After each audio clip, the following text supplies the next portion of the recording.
this side. Keke, Corey, and Eric, you play siblings in the film. Tell us about your characters working together, working with Macy Gray, to create a family on screen for brotherly love.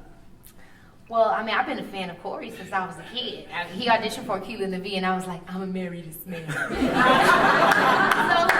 I've known Corey for a really long time. And then Eric I just met, because of Brotherly Love. But immediately there was, I think because of how much we all love the script, we immediately had a connection to one another because the same thing brought us there. The heart of the movie and the story being told in the most authentic way possible. And we got to spend a lot of time on set. You know, when you're doing an independent film, you get a lot more free time. And you also get time to spend with the cast and understand, okay, how can I bring this character to life in the most authentic way? And there will be times where I will bounce ideas off of Eric or I'll bounce ideas off of Corey of like, what do you think my character would say? And I think that's how our relationship built and is what made, to me, when I look at the film, a very genuine relationship of siblings. Yes.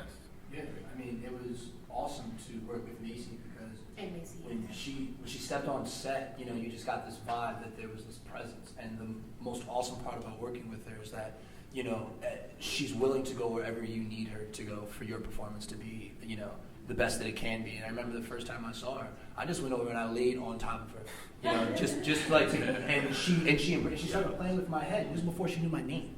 You know what I mean? That's the level of professionalism that she brings to, you know, to her work, which is why it's so good. You know? And that's the same thing with Corey also. Corey, at every turn, gave me the advice that I needed at that moment and knew how to deliver the information.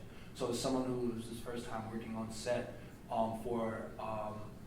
well, not my first time working on set, but being in the position that I am on that set, on this set in particular, having somebody like Corey, having somebody like Keke, having somebody like Macy, you know, that just was doing their best to make sure that I was working well was awesome.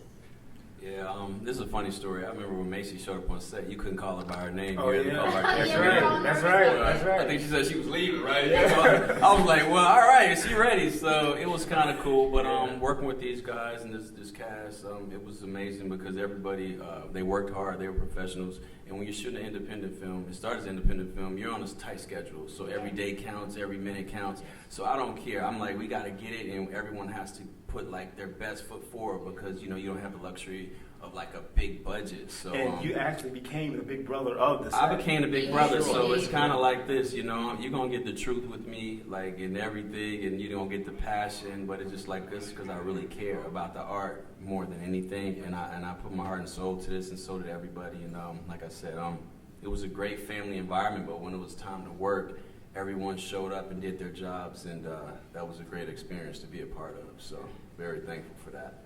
One last question before we open it up.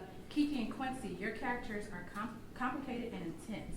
Did you know each other before shooting? What was it like working together, having to create chemistry for the screen? Luckily, we've known each other for a big part of our lives. I met Quincy when I was probably like, 14 years old? 14, yeah. And we've always been friends, but it was very shocking to me when I remember he called me, he's like, yes, so I want to reintroduce myself. I'm like, Quincy, what you calling to talk about? He's like, you know, I come to call you because I have to. He's so grand in his delivery. That's one thing I have to know about him. He's like, I have to call and reintroduce myself. I'm Chris. I'm like, Chris? At first I didn't get it. And I was like, oh boy, you playing old boy in the movie. And so, then after I got on the phone, I said, can he act?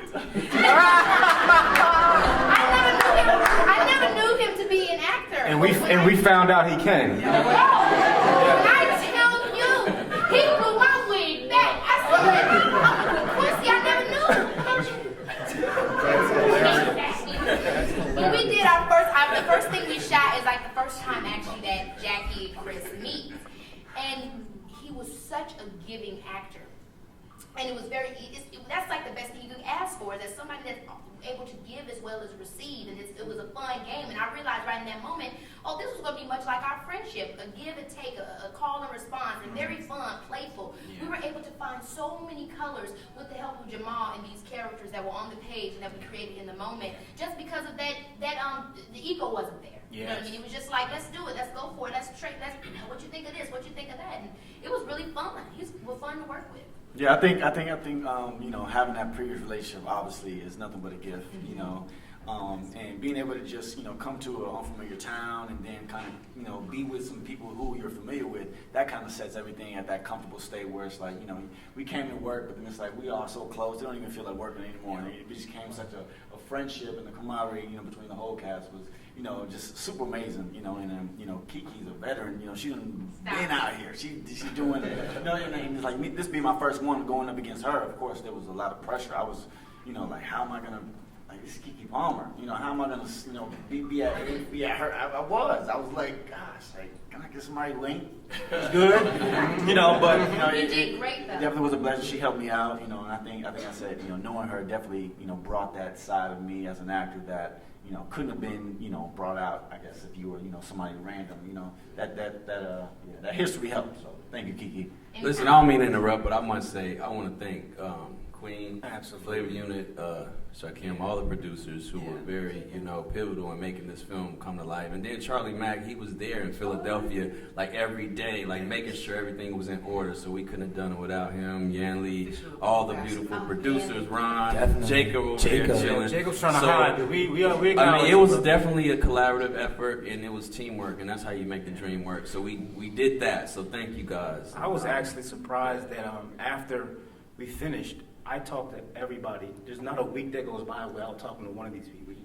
It's really genuine, and I didn't know it was going to be that way coming into it because this is my first time, you know, on the big stage. And I kind of thought, you know, I'd see Keke after the film maybe once a year or Corey, whenever. But it became a family. And I know it's cliche, but it resonates on film. It does, though. Yeah, it does. Yeah, and Jamal so calm. Like Jamal got this calm, cool. Like if something going crazy, Jamal not gonna let you know it. Like so that's why it's like, you know. Only when he was you'll the know is captain. because you'll see some sweat. Right. You like, everything okay? Because Charlie knows what goes on the inside.